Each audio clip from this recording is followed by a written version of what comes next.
Once upon a time, there was a Chinese farmer who lost a horse, ran away. And all the neighbors came around that evening and said, "That's too bad." And he said, "Maybe." The next day, the horse came back and brought 7 wild horses with it. And all the neighbors came around and said, "Why, that's great, isn't it?" And he said, "Maybe." The next day, his son was attempting to tame one of these horses and was riding it and was thrown and broke his leg. And all the neighbors came round in the evening and said, "Well, that's too bad, isn't it?" And the farmer said, "Maybe." And the next day, the conscription officers came around looking for people for the army, and they rejected his son because he had a broken leg. And all the neighbors came round that evening and said, "Isn't that wonderful?" And he said, "Maybe."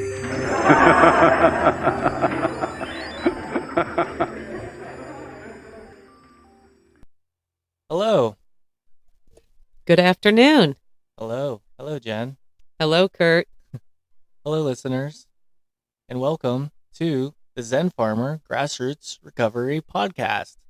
Take one. My name's Kurt Moore. I work as a certified recovery specialist for the Clearfield Jefferson Drug and Alcohol Commission. And my name is Jenn Henry, and I also work as a certified recovery specialist at the Clearfield Jefferson Drug and Alcohol Commission. We're best friends. Yes, we are. So basically, what we're looking at when we decided to do this podcast was to kind of give our take, our unique perspective on the world of recovery around us, and offer it to our peers and other folks in our community who would also like to lend a listening ear to the things that we might have to say about it. That's right. And also to be able to offer resources and connect people to recovery supports within the community.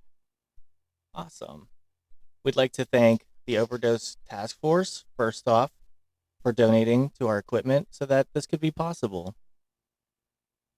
We'd also like to thank Carol Jackson, our awesome supervisor, who believes in us and allows us to venture off a little bit to try to fill these gaps that are in our community.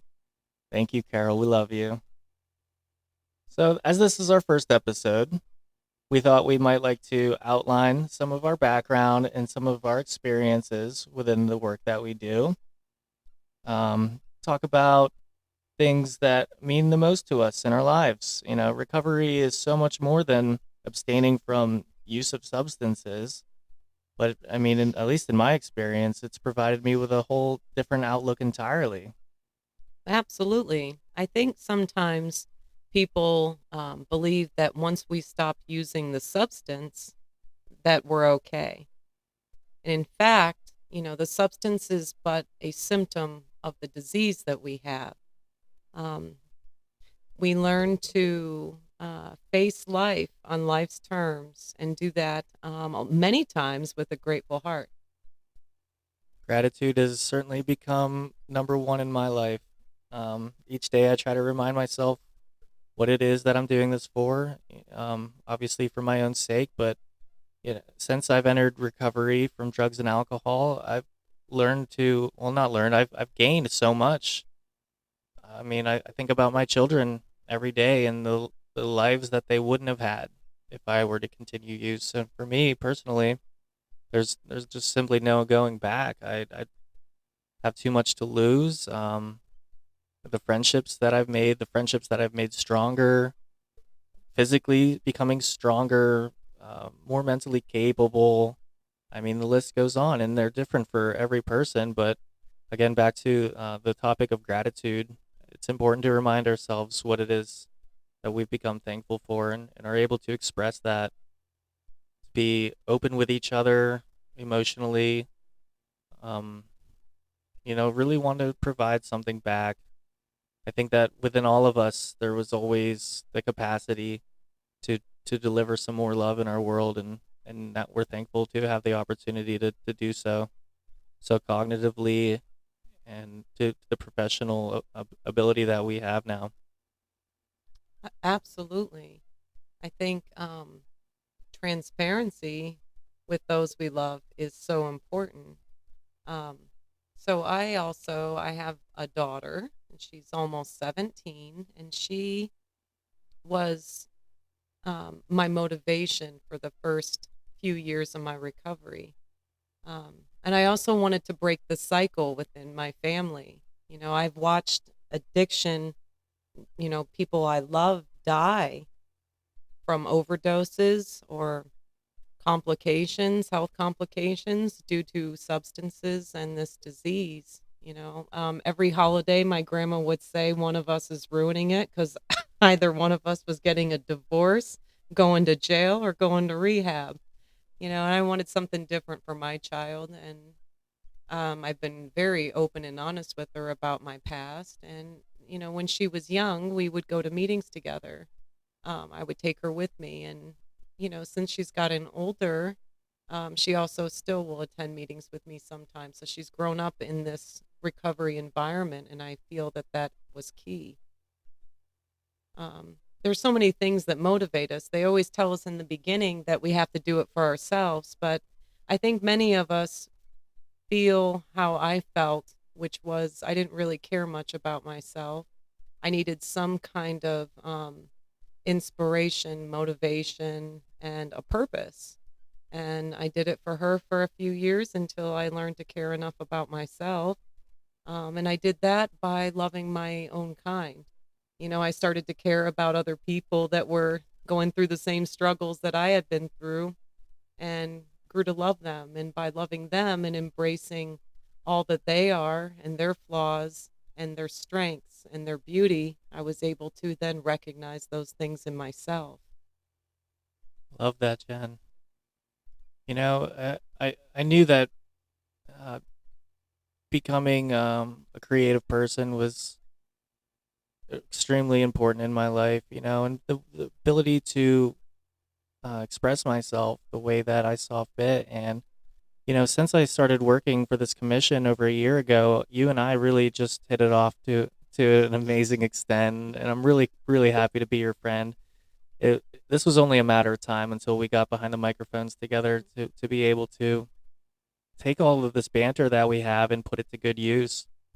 I had started saying, like, why don't we record this someday? Like, I'm learning so much from Jen all the time. She's saying things that communicate directly with my heart. Again, just another reason for wanting to do this podcast was to bounce back off each other, to learn from each other, to share our experiences. We are so blessed that we are able to do that with so many wonderful members of our community, to learn from them the same way that we hope that they can learn from us. And, again, shatter stigma. Get out in front of it. Be proud of who you are. The social anxieties that I faced in my life that I often thought I could cover up or assuage with drugs and alcohol is no more my intention. It's to get out in front of those things and to just be an awkward individual. It's something I've become very proud of. And just working with so many awesome people and promoting that kind of lifestyle too is, you've got great things in your life. Let's celebrate those things. And let's again overcome these barriers together, because nobody taught us how to do this. We've always had to learn from each other and embrace other perspectives. Jen and I, we're extremely excited to see our homies this week. Oh, yeah. Kilo Block represent. Lima? What do I think the other one? We got Lima. We see dudes from the Foxtrot unit. Jefferson County Jail. I mean, we host a relapse prevention group every 2 weeks. And I tell her every single time I get a little nervous when I go in there, because it reminds me of this is only 10 years ago, but it feels like, a lifetime has passed. But each time I walk in there and those doors slam behind us, it's a constant reminder of how far we've come, and we have to take that and remind these guys that this is just another bookmark chapter. We all come through it, support each other, and the amount of support that we see for those guys for one another. I want to say alarming, but that's not the word I really want to use. It's maybe you could back me up on this. I think it's Heart, inspiring. heartening, inspiring. Yeah. Yes, Yeah. precisely. They really look out for one another. They really support one another.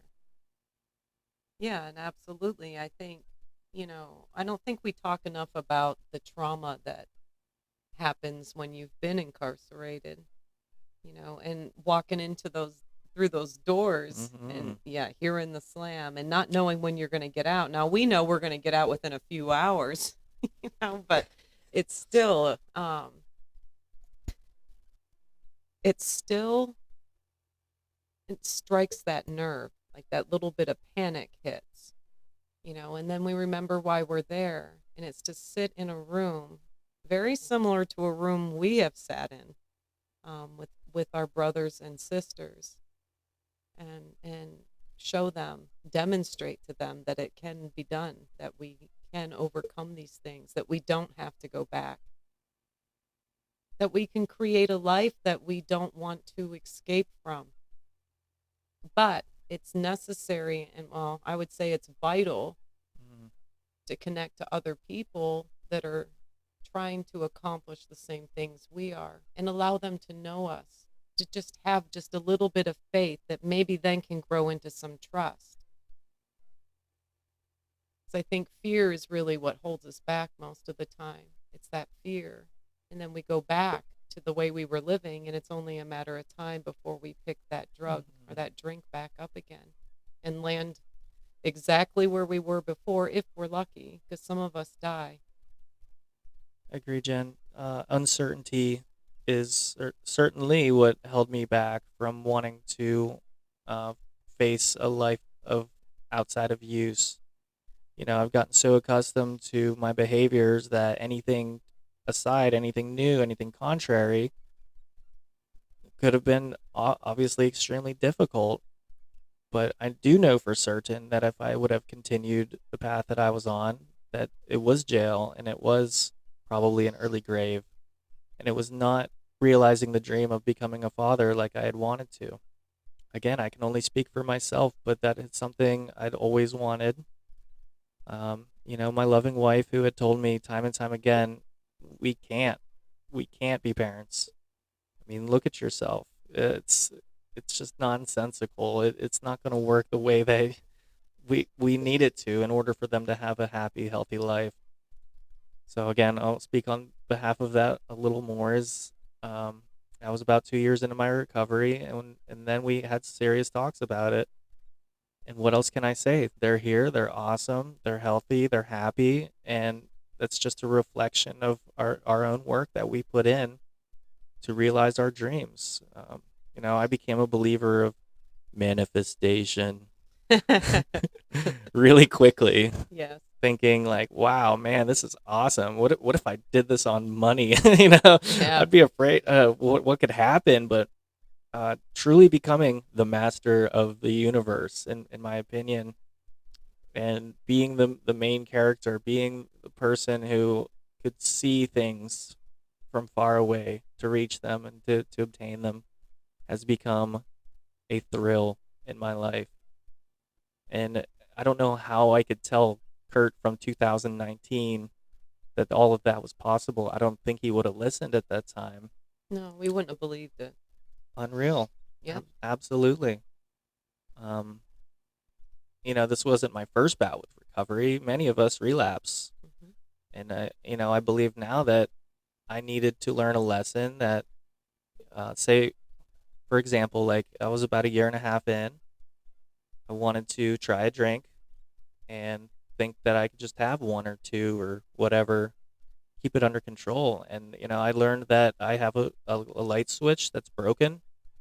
You flip it up and you can't turn it back off. So I think that lesson was necessary for my recovery today to prove to myself whether it's something in my brain chemistry, who knows exactly, but now I know. And there's just no going back to that for as long as I want to remain healthy and have the best life for those around me. Absolutely. I think it took me a few tries too. I made the mistake of thinking that if I could just not be physically addicted to, opiates, to heroin, that I would be okay. I didn't understand that the drug was but a symptom, that I needed to work on myself. It was not the substance, but it was the why. Why am I doing this? You know, so I would get a few months in and then I'd go right back. And then I would convince myself that I could just use heroin on the weekends, which in itself is a insane thought. Um, and it would always get worse and worse every time. The last run I went on was 8 months. It was 8 months long, and it was the worst period of time in my life. I wanted, to die. I wanted to die every morning I woke up. I was mad that I was still alive, but I lacked the courage, to take my own life. Thankfully, and so I often think about all the things I would have missed out on had I died like that. I wouldn't have had my daughter. I wouldn't have met so many awesome people in my life. Indeed. And we continue to do that. Like every day we make new friends. We're able to connect with they're my brothers and sisters, and so much love for them. And we're able to go and meet them where they're at, and help try to pull them out of literal hell. Yeah. And Kurt's absolutely right. We need to let people see us. We do recover. We do get better. I can remember about probably 8 years ago, I was doing a town hall. I'm originally from Bradford, and it was there, and I was speaking, and this police officer came up to me and said, "Do you remember me?" And I said, "No," but obviously he must have arrested me at some point. And he told me he thought I had died. Oh. They don't see us in the newspapers anymore. Yeah. They don't. It didn't even cross his mind that Yeah. maybe I had gotten better. And I'm not saying all police are like that. That's not what I'm saying. That was just a personal experience of mine. And that Sure. really struck home with me that, we need to be more visible. We only see the negative things about us. You see it up on Facebook. You see mug shots. You see things we call gavels and Gavels and cuffs. Cavils and On the cuffs local news. every You know day. it. That's all we see. And what about the fact that we do succeed? If I tell people I'm in recovery that I was an IV heroin user, they say no way. Yeah. Because we don't, obviously, I mean, what does that look like? Like Yeah. people have images in their minds, and that's part All of the too stigma often, too. Of course. Yeah. So we're here to help get that message out and fight against this stuff. We are not second-class citizens, and we are not doormats, and we deserve to have this is me talking to myself. Mhm. We deserve to have a life and to be equal. I think so many times we feel inferior to other people, and I think some of it comes from that shame of the things we do in our addiction. It's not our fault. I believe I was born that way, but it is it's not my fault I have it. However, it is my responsibility to take care of it. Well, sure. Mm-hmm. And now you're part of this ripple effects as to where, when you were early in your recovery, I'm sure that you had supports that people just as comfortable as we are now saying to you these same things. Jen, it doesn't last forever. These cravings will go away. They're not going to be as intense as they are now. You'll manage. And even then, it must have been so difficult to be able to even imagine a life like that. Oh my gosh, yes. I can remember watching people get their 6-month key tags in meetings and thinking, how the heck do you stay clean for 6 months? Yeah. That seemed impossible for me. So now you're almost 2 decades. Almost. It's unbelievable, man. It is. I love it. Me. I love it. You. Me. Yes, I know. Jen, the IV drug user. Mm-hmm. And she's right. You wouldn't have thought this because we're there's a certain stigma that's almost impossible for some people to wipe from their minds. becoming aware of my bias even still to this day. Oh yeah, we all have biases. Mm-hmm. I assume if you drive a van, you probably drive slow. That's a That's a great bias. one, yeah. And once again, but here we are on a cusp with many of these people that we're so blessed to work with, and you can see it. You can see certain changes. Physical changes are almost immediate for some folks. Yes. I mean, you literally witness light come back into their eyes. It's so And beautiful. it's just part of this wonderful journey. And then it's not long before they start saying to themselves, well, how can I help? Hmm. And how can I reach out to people and be a support?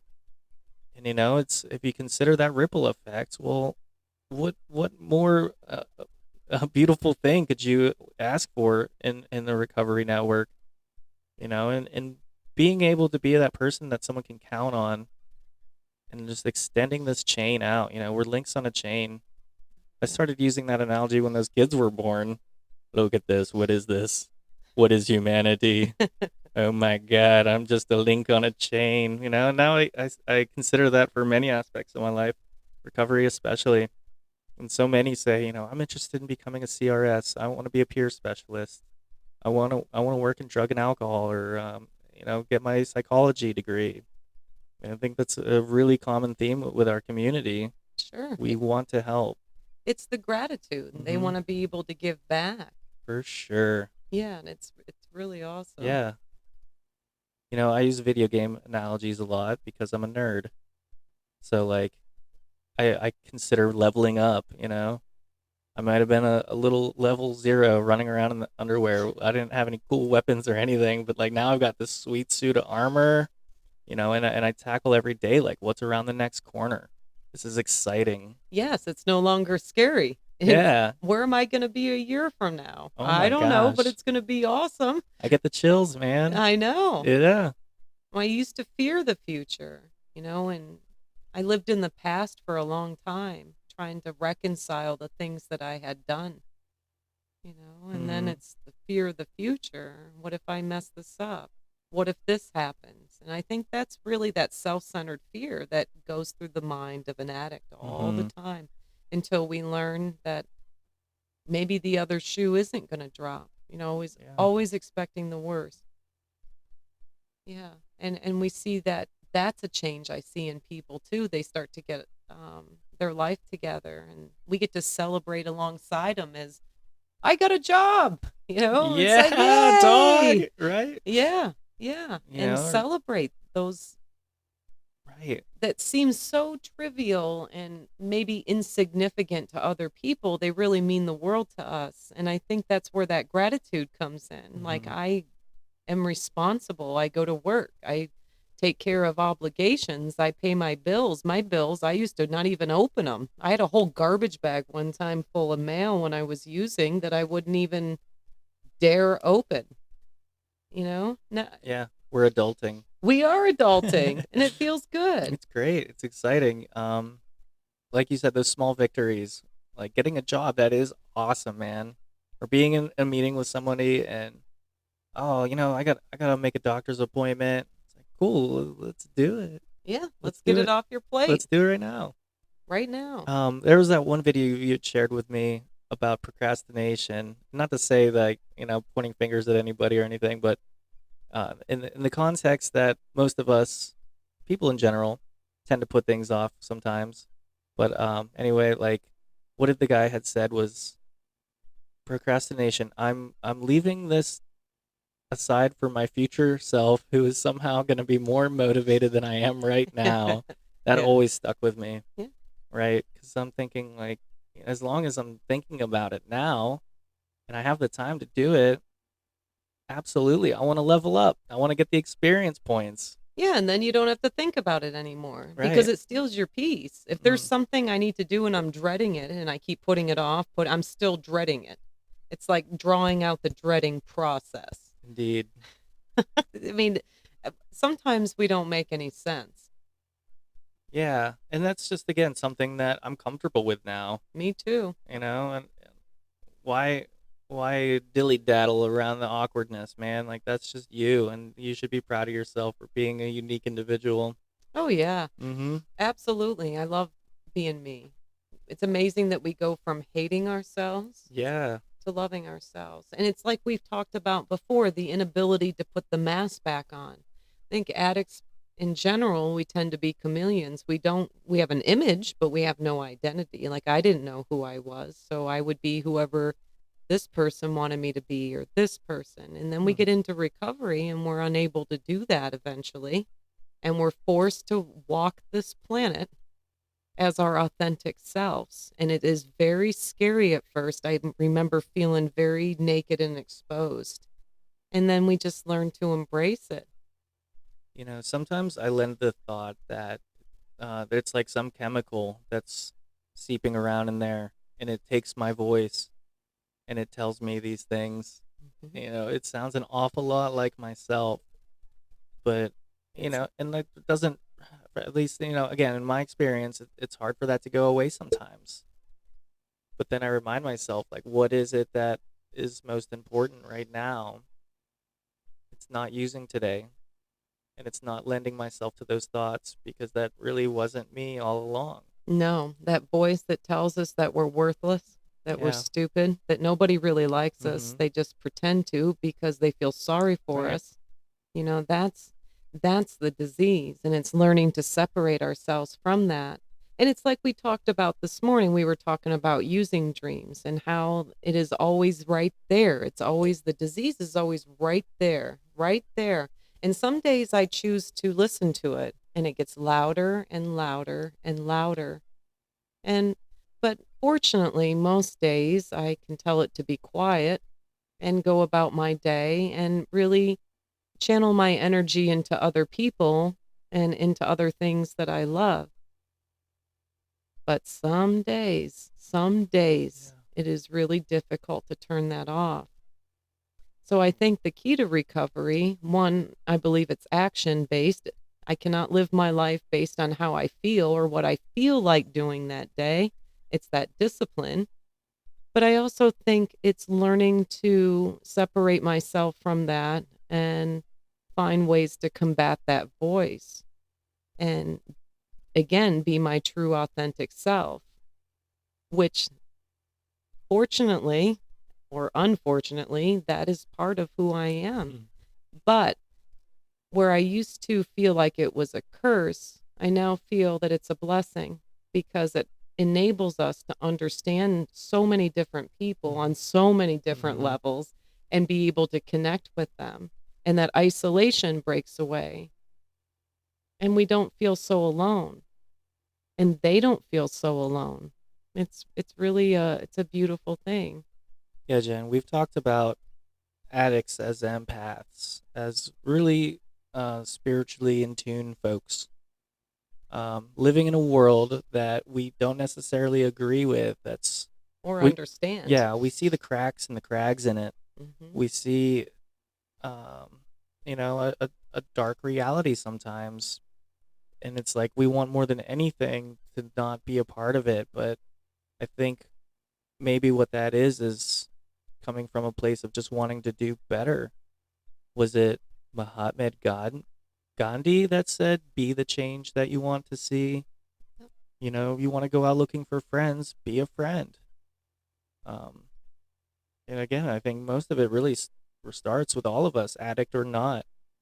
You find something you disagree with, find the things that you can do to impact your world for the positive, for the change that you want to see. Absolutely. It's like we always say, the only thing that we can do is make our corner of the world a little bit brighter. Yeah, I've told you, like, if I knew all of the news that was happening, I wouldn't be very satisfied. So I just expose myself to my periphery, and these four walls that I'm surrounded by right now, that's it for my world. Yeah. You know, Being present of in the course, moment. in the moment now, yeah. And I mean, the possibilities that could stem from this moment, that's what I get excited about. I love that. Thank you. Hmm. Man, we're having such a great talk, Jen. We are. And again, this is like the banter that we typically have. But we're not in our cubicles and we're not trying to be quiet. They're onto us. Oh man, awesome. I mean, come across a lot of great topics. I think that for our first episode, woo, Woo! yeah. This should be a nice little expose as to what our listeners should expect. We plan on having guests, people from our community. Um, Various roles in our community. Absolutely, and here we are again. We just want to receive that perception from others, learn from people, discuss these things in a safe setting to where we can all learn from each other. Absolutely. And understanding that this really is a life and death situation. For sure, yeah. I mean, you're in danger when you keep that stuff to yourself. You know, Hmm. there's no shame in wanting to do better, and but again, like we've talked about, that feeling of loneliness, the dread, the depression that comes with it. I mean, The isolation. oh yes, And there isn't, I don't believe there's a person walking around on this planet that isn't affected by addiction or alcoholism. Um, certainly. whether it's someone suffering from it that you love, or if you have it yourself, or Hmm. if you just see it in your community.